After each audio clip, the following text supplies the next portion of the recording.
Hey, everybody. Welcome to this week's edition of Let's Talk Teens with Dr. Kela. And of course, I am your host, Dr. Kela, board certified family practitioner, speaker, and award winning author of Nia and the Numbers Game, A Teenager's Guide to Education, Relationships, and Sex.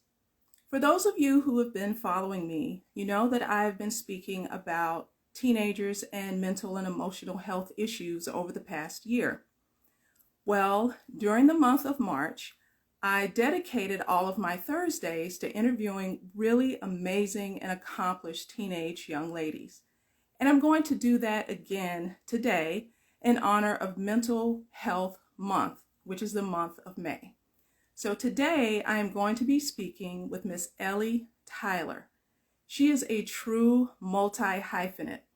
She is a dancer, she is an aerialist, a theater kid. She also is an ambassador for an organization that helps to remove the stigma of mental health issues in teenagers, and they aim to reduce the incidence of suicide in teenagers by half by the year 2028. So everyone, welcome Eli Tyler.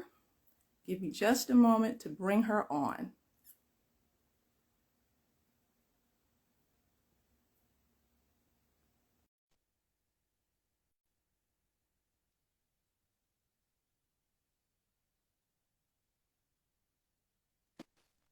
Hey, Hey, Ellie, how are you? Welcome. good. Nice to meet you. Nice to meet you as well. And I want to tell you something. Do you know that you have the distinction of being the first teenager who I've interviewed since I changed the name of my platform from Let's Talk Thursdays to Let's Talk Teens? So, congrats on that. Nice to know. That's cool. All right. Well, Ellie, tell us a little bit about yourself. Like, how old are you and where are you from? Oh, well, I'm 15 and I'm from Oklahoma. Oklahoma is quite an interesting state when it comes to weather. It's currently been rainy, sunny, rainy, sunny, sunny. I'm going into my sophomore year of high school and I do pageants, Girl Scouts, dance. I am into circus arts and also an ambassador for Robbie's Hope. You are a very busy bee, it sounds like. So tell me a little bit about your family. So do you have any siblings? Did you grow up with both of your parents? I was actually adopted, so I have half siblings, adopted siblings, full siblings. So I was adopted with my full brother, and then into a family where I got two more brothers, and I have one other half brother, and then three half sisters. Wow, big family. Big family, definitely, So you learned how to share very early, right? definitely. So let's switch gears a little bit now to talk about some of your many activities. So I know that you are also an advocate for Tourette's as you have the disorder. What's life like living with Tourette's? Um, it's kind of you get used to it. It's hard some days. A lot of days are better than others. I go to CV therapy. It is compulsive behavior therapy. So you help, like, they help me learn how to breathe through it and like cope with it. Um, so I've been going through that. It's helped a lot, but it's definitely hard, especially in high school. So at my where I go to high school, they have the freshman academy and then the sophomore up in different schools. I definitely went through a lot of bullying, and that's almost something I go through a lot on a day-to-day basis. When, especially when you talk about it more, I get told a lot of the times like you're faking or you're doing this for attention, but if you walk a day in my shoes, you would realize and think, why would somebody do this? Because some days are really hard. I'm sorry to hear that. Do you feel like there's anyone you can go to at your school for support whenever you're being victimized by these bullies? My a few of my principals were very helpful, as well as my counselors. They were very, very helpful this year. At the beginning of the year, I was actually pulled into the office, and the vice principal was like, "Hey, my niece has Tourette's. Like, I get you. I'm here for you." So that was very, very helpful, having someone that understands it. You know, I think if people were educated more about it, perhaps their behavior would be different. An Most interesting likely. thing that I learned earlier this year is that since the pandemic, there's actually been an increase in movement and tic disorders among teenage girls. When were Mhm. you first diagnosed? I was actually diagnosed at age 8, so I had it before the quote unquote outbreak, as most people call them.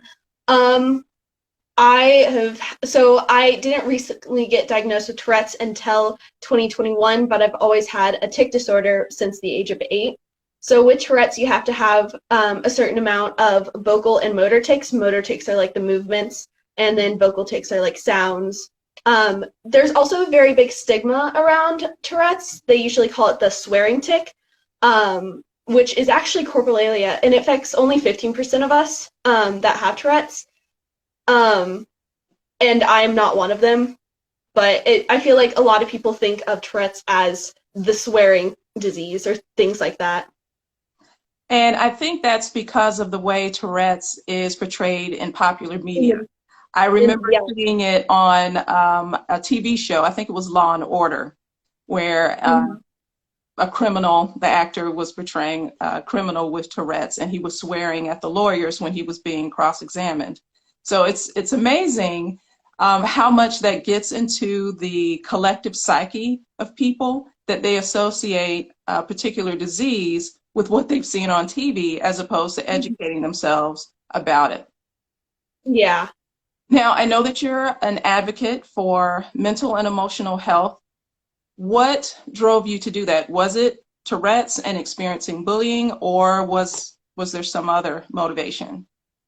So February 1st, I lost one of my close friends to suicide. Oh, And sorry. we protested outside of our school because there's been a lot. We feel like we need more mental health resources in our schools, but also we need, it's hard to explain. There were multiple reports of bullying and there was nothing done about it. Um, that also goes along with the LGBTQ plus community. A lot of us get overlooked because they say it's our fault for being gay when that's not always the case. And my friend definitely got bullied a lot for who she loved and how they dressed and just a whole bunch of things. And it drove her to taking her life. Ellie, I'm so sorry. I know that must have been pretty devastating for you. Um, did you get any counseling after your friend's suicide? They had grievance counselors for that Monday, and then the funeral was that Wednesday, and then after that we started the protest. Have there been any positive changes at your school since the suicide and your protests? So the high school actually decided. So BAFA is like the freshman academy, and then the high school is separate. So the senior high schoolers, they decided we want to bring their school together. So they decided to do what's called Ignite to Unite, and they came to our school, and we got to do a whole bunch of activities together, and we got to just meet new kids from around our school. And we did a game called Cross the Line, and we got to see that we all almost struggle through the exact same things, and some more than others, but we got to see like we're not alone. So that was definitely a positive um, about that, was we got the attention of the high schoolers. We also got to talk to some of the head administrators about our issues, and they're currently in the work to get more counselors into our schools. So that was definitely one of our big successes out of that protest. So does that make you feel pretty good to know that you were able to push the needle forward in a sense? Yeah, we got to use our voices and show like there is a problem and we were speaking up about it. most of us did get in trouble. And then we were suspended, but that also showed like how sometimes they try to silence us, yet they're just trying to push away the problem, but we're like, hey, there is a problem. You need to hear our voices. Well, here's the thing, throughout history, people who make significant change often get in trouble. They're rarely like well behaved. You think Mm-hmm. about Martin Luther King Jr., he was arrested multiple times for doing what? Standing up for what he believed was right. And he was considered a troublemaker during his time. So, but of course, history now looks back and sees him not as a troublemaker, but as a hero. So likely this is going to happen with you, Ellie. You got in trouble, but you stood up for what was right. Mm-hmm. Now, I know that you're involved with Girl Scouts and with dance. What drew you into those activities? Dance, I've always had a passion for. I love movement. It's a great way to cope, especially with stress. Um, So I put my emotions and everything that I feel into dance, but also Girl Scouts because I wanted to be more involved with my community and I wanted to have a group of strong, independent young leaders and I just wanted to be a part of it. And so I'm currently working on my Gold Award project, which is the highest award in Girl Scouts. And I'm basing it on my platform. I'm going from elementary school to elementary school in my school district next year and talking about Tourette syndrome in my platform Talk About Tics as my Gold Award project. But I just wanted to be a part of a community of just girls that want to make a difference in their community. That's awesome. For you to be that focused and driven at 15, you're already essentially an activist for a number of causes. And so you're paving the way for other young ladies to look up to you and follow in your footsteps, you know? Now, I've, of course, reviewed your Instagram page and you are very stylish. So do you feel like dance and being in theater has really influenced your personal style? Um, a little bit. I kind of pick up my styles from a lot of different things. I have more like an edgy, somewhat goth, but also somewhat colorful sense of fashion. Um, if I see something that I like, I wear it. So there's not like a specific style per se. It's just what Ellie is feeling that day. Yeah, my mom's like, you always change your styles. It's a new style every week. I'm like, I mean, you're not wrong, mom. You know what? That's our prerogative as girls and women is to switch it up from time to time, right? Keep people guessing, so to speak. Yeah. Okay. Now, let's talk about getting back to the mental health thing. Is there any particular obstacle that you feel like you've had to overcome? Um, Definitely when I lost my friend, it really hit me. And I mean, grief comes in waves, but I fell into a very dark depression for a good week or two. And what helped me was being around family, being around friends, getting to talk to people. I was very, very fortunate enough to be in a musical at the time, so I had my theater family. We performed Matilda, and we were with each other for 4 months, and they helped me so much. Now, of course, I was planning to interview you back in March, and I remember you had the accident and we were checking in on you. So, did you have to go to therapy as a result of your accident? How did you cope with that? So yeah, I go to physical therapy 3 times a week. It's just gaining that strength back as a dancer. It really set me back. But I've been healing and it's been going a lot better. And everyone's safe. Everyone's fine now. It's just getting that strength back. It did set me back as a dancer. I'm trying to get that flexibility back that I lost and that strength back. I've lost quite a few like tricks. I used to have my front walkover and back handsprings. Can't do those anymore. So it's really hard and kind of sad sometimes. You're like, wow, I used to be able to do these things, but now I can't. But just pushing through, I know some days I feel like I'm at day one trying to relearn things, but remembering like, okay, it's day one, keep going, and you're going to see results. Because if I give up, I'm not going to see results. Now, did your physical therapist say you won't ever be able to do those moves again, or just not right now because you're still recovering? Not right now. Well, that was back a few months ago. But now it took me like about a month and a half to be able to like start getting back into doing all my tricks. At the time, I was doing Matilda. So I kind of had to block some things, and we had to switch some things around. I was supposed to do a front walkover over someone as the acrobat, but I couldn't, so we switched it to a leap. So it was kind of sad because we had a lot of fun, cool tricks, but we just had to fix some things, and it still was really cool. So Well, good luck with your therapy. I think and I hope you will make a 100% full recovery.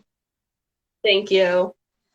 Let's talk about communication styles. So, with your very big family, do you feel like you can talk to your parents about issues that you're having, or do you feel more comfortable going to your siblings?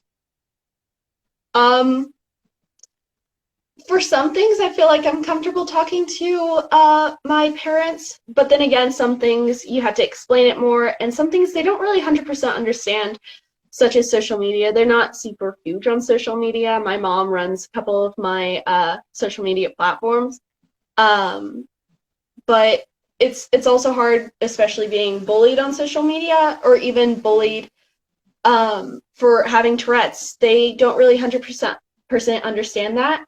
There's actually quite a big Tourette's community online that I've been able to find some friends. And I'm actually going to a camp this summer for people with Tourette's, so that's exciting. But I feel like depending on what this like the conversation is, I feel comfortable talking to friends, sometimes siblings, sometimes parents. Do you feel fully heard by your friends, your peers? Um, Peers, sometimes. Friends, definitely.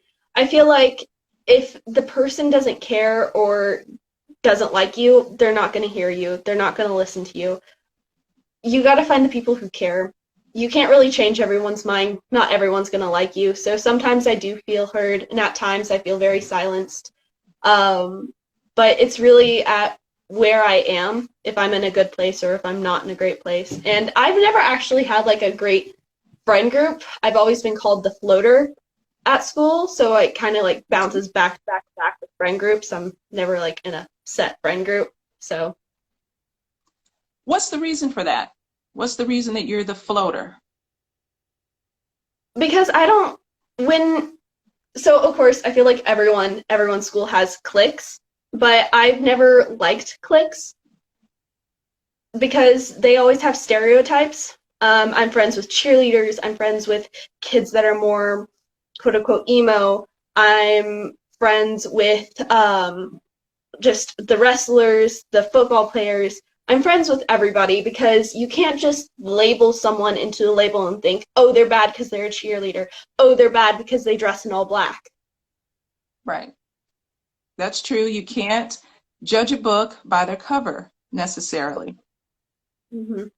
When you're not feeling your best, what's your safe place or safe space to go to? Um, I feel like it's a variety of places. Definitely to dance. I love dance. I can get out my emotions, my feelings in a safe and positive way. Or even my bedroom. It's quiet and it's peaceful. Um, but also, if we're going to talking about like a safe place, would definitely be sometimes my parents, sometimes my friends. Okay. So now, is there anything before we end that you want to say, any message that you want to give to other teens? Don't let anything stop you, and don't let people's words stop you. It can be hard, but if you keep pushing through, things will get better. Thanks, Ellie. That's actually a really positive message. And I think that's the sort of thing that teenagers who are going through some difficulties, especially this is Mental Health Awareness Month, that's what they need to hear. I think sometimes when people get down, they think, I'll never get out of this dark place, or things will always be this way, when in fact they won't. They're just going through a rough patch at that time. Well, I am Mhm. so proud of you, young lady. I mean, you're an Thank- activist, you're a dancer, um, you're into theater, you do it all. Yeah, it's quite fun. Well, thank you so much for joining me on Let's Talk Teens. And again, you have the distinction of being the first teen I interviewed since changing the platform name. And it's been a pleasure, Ellie. It's been fun. Thank you for having me. All right, have a great Memorial Day weekend, okay? You too. All right. All right, bye Bye. now.